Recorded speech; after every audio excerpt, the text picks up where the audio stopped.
누가복음 1장 26절에서 38절 말씀입니다. 성탄 본문이죠. 26절, 그 후 6째 달에 하나님께서 천사 가브리엘을 갈릴리 나사렛 마을에 보내 엘리사벳이 수태한 지 6째 달을 의미하죠. 갈릴리의 한 마을임을 먼저 나타내고 그 다음에 나사렛이란 이름을 밝힌 것은 나사렛이 팔레스틴 밖의 사람들, 특히 이방 사람들에게는 잘 알려져 있지 않았기 때문입니다. 왜 그러냐면 누가복음의 원독자는 데오빌로와 그가 속해 있는 공동체일 것입니다. 데오빌로 각하라고 부르는 것을 볼 때 유대 총통보다 높은 로마 귀족으로 판단됩니다. 이방인이며 로마의 부유층이며 기득권자로서 힘으로 정복하고 종을 부리며 더 많은 부를 축적하고 더 높은 자리를 향해 달려간 자겠죠.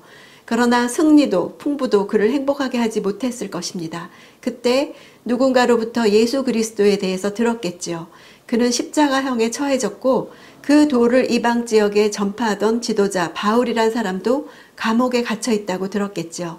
동정녀에게서 태어났다. 물 위를 걸었다. 부활해서 40일을 살았다.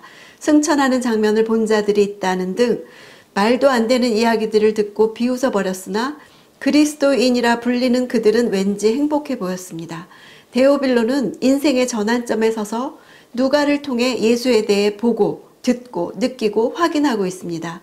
원독자가 어떻게 느꼈을까를 생각하면서 묵상한다면 누가가 기록한 말씀이 다르게 다가올 것입니다. 누가복음은 세례 요한과 예수님에 관련된 이야기를 AB 형태로 반복적으로 진행하면서 시작합니다. 천사의 수태고지에서 사가랴와 마리아를 대조시키죠. 제사장이며 남자 어른인 사가랴와 14세 정도로 추정되는 어린 여자아이의 순종의 태도가 비교됩니다. 어머니의 찬송에서 엘리사벳의 찬송과 마리아의 찬송이 나오죠.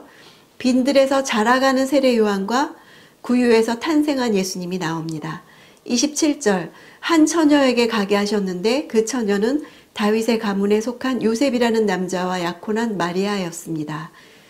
누가복음의 원독자인 로마의 귀족들은 천사가 나사렛의 한 처녀를 찾아왔다는 것을 들을 때 거기에 담긴 아이러니를 알아차렸을 것입니다.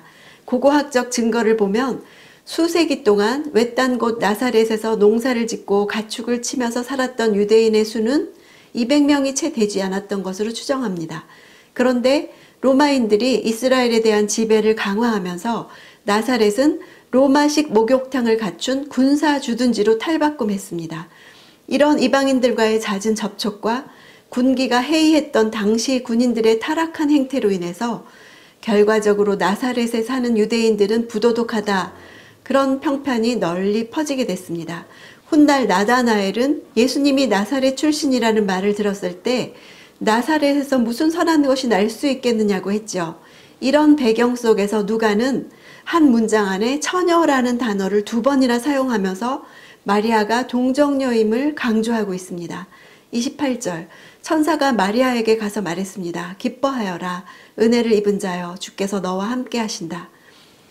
고대 사회에서 10대 소녀는 사회적 지위가 낮았기 때문에 지나치게 정중한 이런 식의 인사말은 마리아를 혼란스럽게 했을 것입니다. 유대인의 관습에서 정혼 기간을 1년 동안 둔 이유는 이 시기에 신부의 순결이 증명되었기 때문이지요. 이 시기에 신부가 임신한 것이 드러나면 그 결혼은 무효가 될 수 있었습니다. 천사가 마리아에게 고지한 것은 마리아의 정혼에 중요한 영향을 미치는 내용이었습니다. 그런 의미에서 은혜를 입는다는 것이 우리 생각과 다르죠. 하나님의 은혜를 입은 마리아는 숱한 고통의 출발이 되었기 때문입니다. 그러나 그 고통을 통해 세상의 유일한 소망이 이루어졌습니다. 은혜를 입었다는 것은 완료 수동태로서 누군가가 주는 은혜의 수혜자가 되었다는 뜻입니다. 여기서는 주어가 하나님이시므로 신적 수동태죠. 들어보셨죠? 신적 수동태란 유대인들만의 독특한 어법입니다. 대화 중에 하나님이 주어가 될 경우에 하나님의 이름을 말하지 않기 위해서 수동태로 만드는 어법이죠. 하나님이 은혜를 주셨다라고 말하고 싶으면 수동태로 바꿔서 내가 은혜를 입었다라고 말하는 것입니다. 하나님을 주어로 두고 말하다가 혹시나 10계명의 3계명인 하나님의 이름을 망령되게 말하지 않을까 조심한 것입니다. 우리 삶에 일어난 모든 일의 주어가 하나님이시죠. 실은 내게 일어나는 모든 일에 신적 수동태를 받아들인다면 하나님의 주인 되심을 인식하는 삶이 될 것입니다. 35절 천사가 대답했습니다. 성령께서 내게 임하실 것이며 지극히 높으신 분의 능력이 너를 감싸주실 것이다. 그러므로 태어날 거룩한 아기는 하나님의 아들이라고 불릴 것이다. 마리아는 처녀인 자기에게 어떻게 이런 일이 있겠습니까? 이렇게 물었죠. 이것이 날마다 우리가 하는 질문이기도 하죠.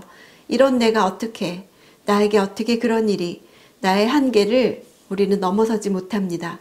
그러나 누가는 성령이란 단어 두나미스를 문장의 맨 앞에 사용해서 예수께서 육체적 방법이 아니라 전적으로 성령을 통한 하나님의 방법으로 이 세상에 오셨음을 단어의 배열 순서를 통해 강조하고 있습니다. 감싸주신다는 단어는 구약에서 하나님 임재의 상징인 구름이 성막을 덮을 때도 사용되었습니다. 하나님이 창조의 능력으로 마리아에게 임하시고 역사하신다는 의미죠. 우리에게도 이렇게 성령을 통한 창조의 능력이 임하면 하나님의 하실 일이 이루어집니다. 하나님의 아들이라고 불릴 것이다도 신적 수동태입니다. 하나님이 그렇게 부르신다는 뜻이죠. 37절에서 38절 하나님께는 불가능한 일이 전혀 없다. 그러자 마리아가 대답했습니다.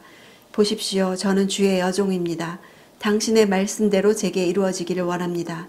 그러자 천사가 마리아에게서 떠나갔습니다. 당신의 말씀대로에서 말씀은 레마입니다. 생생한 목소리로 선포된 것이란 뜻입니다. 예수 탄생에 관해 예언된 모든 말씀을 의미하며 이런 예언들이 이제 마리아에게 생생한 목소리로 선포된 것입니다. 여종은 노예를 의미하는 둘로스의 여성 명사로서 결코 주인의 뜻을 거스를 수 없는 하녀를 의미합니다. 하나님의 뜻에 자신의 인생을 맡기겠다는 순종의 말이지요.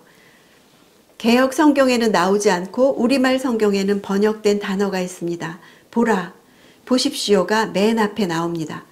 천사가 엘리사벳의 임신을 전하며 하나님의 모든 말씀은 능치 못하심이 없느니라 라고 할 때 마리아는 두려움 가운데서도 보라 하고 어느 순간 말씀을 받아들이는 체험을 합니다. 우리도 이렇게 하나님의 말씀이 깨달아져서 보라, 말씀에 동의하면서 말씀을 받아들이는 순간이 있기를, 큐티할 때마다 그런 순간을 날마다 맛보기를 간절히 원합니다. 세상의 눈으로 보면 순결하지 못한 마을, 나사렛에서 순결한 처녀를 통해 메시아가 오셨다는 사실은 비웃음을 당할 일입니다. 나다나엘처럼 그 이유 때문에 예수를 받아들이지 못할 일입니다. 그러나 하나님은 구약 때부터 그렇게 하시기로 계획하셨습니다. 주어가 하나님이십니다. 마리아는 한 번도 넘어서 본 적이 없는 하나님이 주어가 되시는 세상으로 성령의 능력 안으로 잡아 끄실 때 이끌려 왔습니다. 말씀이 내게 이루어지이다. 그렇게 예수를 받아들일 수 있었습니다. 아이를 잉태하는 것과 말씀을 잉태하는 것이 같습니다. 잉태하는 시간이 필요하지요. 때가 되면 생명을 낳는 것이죠. 마리아는 그날 자기에게 임한 말씀을 요셉의 정혼자가 아닌 주의 여종으로서 받아들였습니다. 큐티하는 시간에 천사가 찾아오듯이 성령이 임하시는 때가 있죠. 성령이 주시는 말씀은 우리를 놀라게 합니다. 도저히 내게 이루어질 수 없을 것 같은 일을 말씀하십니다. 하나님의 능력은 불가능한 것이 없다는 믿음. 나는 아무 능력이 없지만 그분은 어떤 일도 할 수 있다는 믿음으로 말씀을 받아들이는 일이 있기를 원합니다. 천사가 나타난 마리아의 하루처럼 나의 모든 날도 하나님께 속해 있습니다. 오늘 하루도 천사의 방문처럼 성령이 찾아오시는 날 되기를 원합니다.